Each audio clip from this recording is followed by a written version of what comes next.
back to the Silent Beauty Doctor on YouTube, and in today's video I'm going to give you a demo, my first time usage of the Henriksen PHAT Glow Facial. But in addition to that, I'm going to give you the differences between AHAs, BHA, and PHAs, and we'll talk a little bit about exfoliation, why you need to do it, why it's essential to your skincare routine, not only to give you the glow, but to help you from throwing your coins in the garbage, because when you don't exfoliate, you know, it's like, how your products gonna get through? How they gonna get through, sis? How they gonna get through? So keep watching.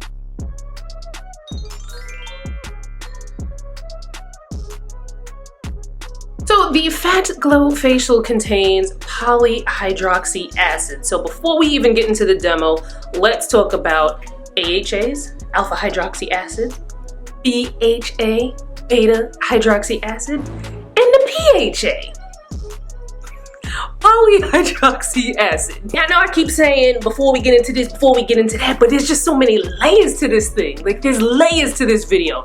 So before we talk about the different acids, let's quickly talk about why we need to exfoliate in the first place. And listen, I'm trying to get on the level of like demos and props like you see on the Dr. I show, but you know this channel got, you know, the budget of this channel is like, If you want to help contribute to, you know, increasing the budget for the channel, make sure you are subscribed to this channel, you like this video, and you hit that notification bell so you know when I put out new videos, much like this one. Because we go deep into the skincare here on this channel, and on Fridays we talk about fashion, so you know you want to be a part of it, so get on in. Now, because I currently do not have the Dr. Oz type budget for props, we're gonna use this bottle of perfume as an example. So this is my Maison Francis Kurkdjian Rouge Baccarat 540. Such an amazing, actually. So now take this bottle for instance. You see how the gold, she is radiant, she is shiny, the bottle is clear, the bottle is thriving, it's looking its best, right? Now let's say I left this bottle on my dresser, right? You know, we want to make sure that we put perfumes in a place where direct sunlight's not hitting it, but you'll find out more about that in my perfume video, which is linked above and in the description box, so check that out. So let's say I left this on my dresser for 2 weeks, right? Don't come into the bedroom, don't do any kind of cleaning. What do you think is going to happen over the 2 weeks? There's going to be an accumulation of dust, just all on top of it, looking grimy. Do you think you'll be able to see, you know, how clear the glass is? Will you be able to see the radiance of the gold top? No. And that is a similar thing when it comes to your skin. So although a lot of times you might not be able to see it, there's a lot of stuff going on in the environment. There's dirt, there's oil, there's free radicals, there's pollution, there's all this gunk just going around. Not only that, your skin has its own self-regeneration process where it renews itself and, you know, brings about new skin, for lack of a better term.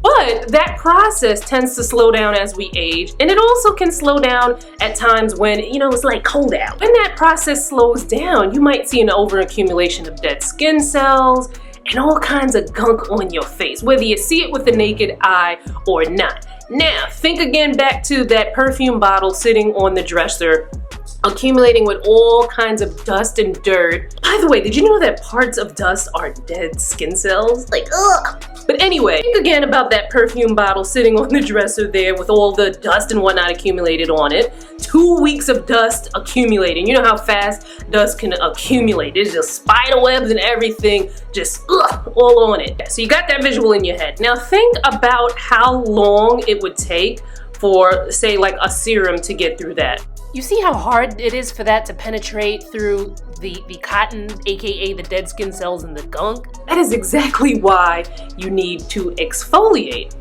And that is where the AHAs, the BHA, and the PHAs come into play. Now, exfoliation comes in two forms. There is the physical, where you're physically getting that dirt and the dead skin cells and all the gunk off your face physically.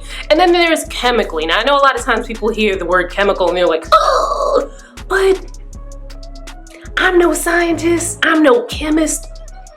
but everything's a chemical. Chemical exfoliation though is when you use a solution and through its formula, its makeup, it works to dissolve and get rid of all the dirt and the gunk, and it exfoliates your skin.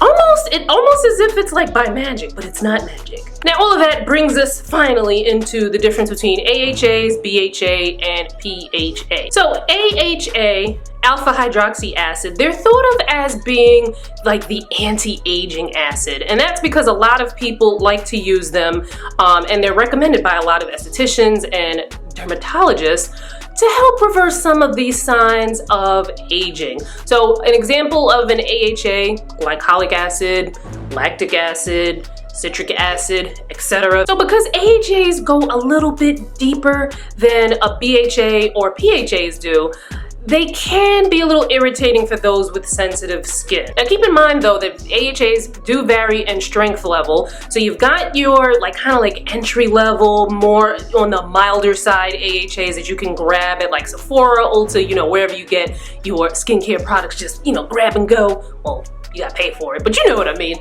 Then you have some of the the higher strength ones, and these are typically ones that you'll find when you get your facial from your esthetician. I give you guys special access as to what you can expect at a chemical peel with an esthetician and what happens post-salon visit with Skincare Squad member Shakura, so make sure you check that out.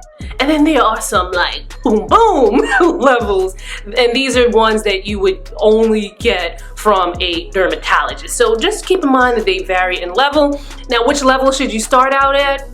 Now, that's gonna vary from person to person, of course, but typically I would say start out slow and then work your way up, because what you don't want is to, start off high, burn your skin, cause some sort of irritation, and then, a really adverse effect to your skin, and then it's like, oh man, not only do I have this buildup, but now there's a burn on my face also. So I would always err on the side of caution and just work your way up. Start out slow and then work your way up. But again, like I said, that can vary from person to person because some skin types can take, a higher percentage. So next, BHA, aka salicylic acid. Now, while BHA doesn't penetrate the skin like an AHA does, BHA can be very helpful in skincare routines, especially if you're acne prone, you're looking to clear some congestion, or you got a breakout somewhere. Salicylic acid is really great for that and clearing that out. So PHA, aka polyhydroxy acid, now they're not going to penetrate the skin as deeply as an AHA. So on average, if you have a more sensitive skin type and you find that using an AHA in the past was a little bit too irritating for your skin, a PHA might be more up your alley. Now that doesn't give it carte blanche for you to just throw PHA on your face. Anytime you start a new product, you should do a patch test. Try it on a little, I wouldn't even try it on your face. Try it on a little patch of skin. And then maybe if it's okay there, then maybe a little bit on your face. And then if that's okay, then go in, because the last thing you want is to have to deal with not only a skincare issue, but then a skincare injury. So let us go in and do our demo of the Fat Glow Facial. So the directions are: apply an even layer to clean, dry face, massage until it transforms from pink to white. That's gonna be really cool. Leave on for 15 minutes, remove with a damp washcloth, and then you use this 2 times per week, day or night, and it can be used before makeup application. So if you got a really, leisurely time when you're doing your makeup, they're saying that you can use this before. You gotta have some leisure. So let me go wash my face and then we will. All right, here we go. Ooh. From pink to white. So this just feels like a regular mask, except when masks feel a little it's not as thick as a mask, but I'm definitely not feeling any kind of granules or anything like that in here. It just feels like a mask. It smells clayish, but not it's not super strong or anything like that. Set my timer for 15 minutes and I'm going to remove it and we'll be back. All right, we're at about the halfway point, a little under the halfway point. I did feel a little slight tingling. Now I feel a little like this much tightness. It's not bad, but it's like this much. And the smell of the product it's actually quite nice. I still have a little bit of, I guess I'm exfoliating the back of my hands as well. It has a really pleasant smell, I like it. But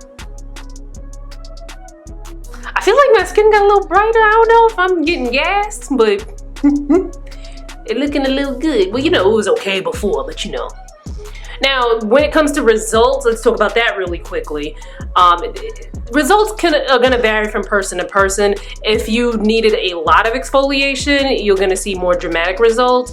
If you're someone who, you know, you're using it on a regular basis and, you know, you're taking good care of your skin, your results may not be as dramatic as someone who, you know, needs to exfoliate a little bit more. So while I am still waiting, I have tuned into my boo, Kayla Walker's live, her and her sister. They're sipping tea during the lockdown.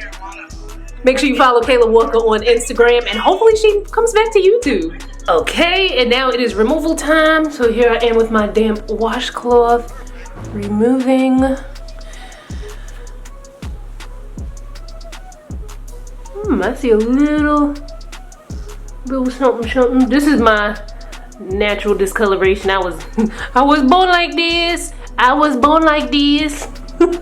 Let me put some moisturizer on so that I can talk to you. All right, so I noticed like a little bit of a difference after using it. Like I said before, results are going to vary. Exfoliation though needs to be a routine part of your skincare regimen. It's not like a one and done kind of thing. Like, all right, I exfoliated this one time, I'm good, right? Like, nah, boo.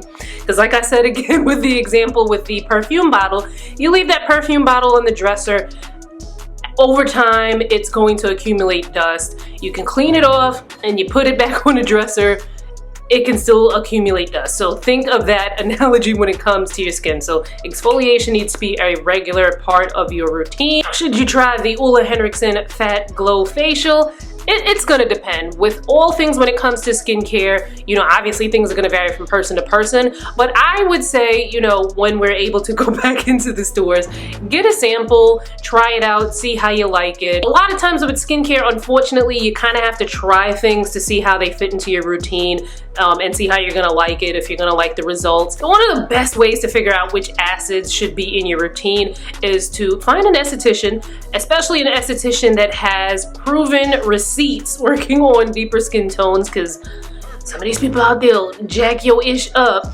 Go see an esthetician who has a proven track record working with deeper skin tones, and have that person assess your skin, go for a facial, and then have them suggest some products for you to use. That is one of the best ways to figure out how to introduce an acid into your routine and which one. So let me know in the comments, have you tried an AHA, a BHA, or a PHA? Let me know in the comments. Let me know which product you've tried and what your experience with that was. If you've tried the Henriksen Fat Glow Facial, let me know that as well in the comments. I'm really like obsessed with the smell of it. Oh no, and I see a little, you know, my skin glows, but like I'm seeing like a little extra, you know, but if you've used it in the comments, let me know what your experience was. But if you tried it, let me know what your experience was with the Fat Glow Facial in the comments. Follow me on social, the links will be in the description box, because when I'm not here on YouTube, I am elsewhere on the internet spreading my cheer, and I will see you in my next one. Bye guys.